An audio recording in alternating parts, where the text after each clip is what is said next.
coração do pastor,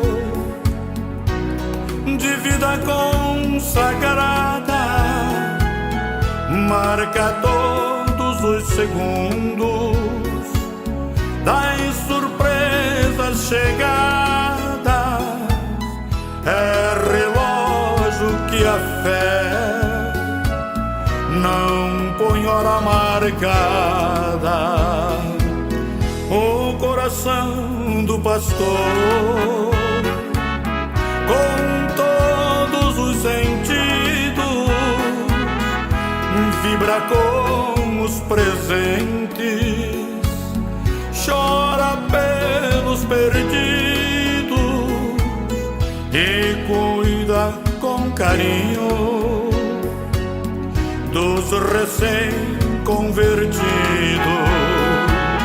O coração do pastor é um coração diferente, é pequeno demais para guardar o que sente e transmitir em mensagem a vida da gente. O coração do pastor sente mais do que sente.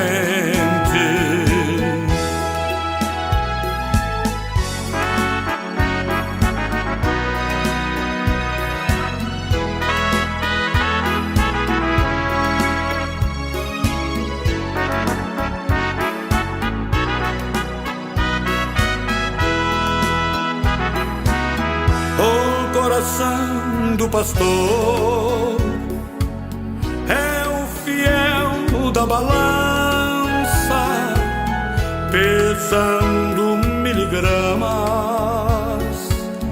das suas muitas lembranças, das tristezas gratuitas que ele sofre e não cansa.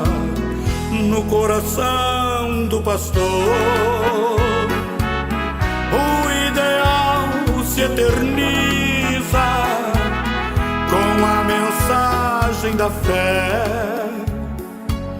A nossa fé sintetiza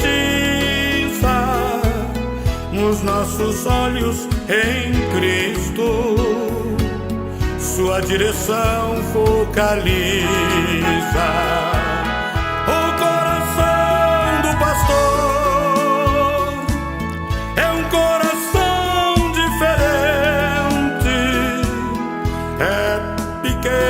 Demais para guardar o que sente e transmitir em mensagem a vida na vida da gente.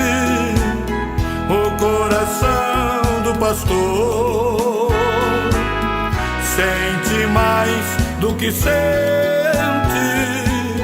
O coração do pastor sente mais do que sente. O coração do pastor sente mais do que a gente.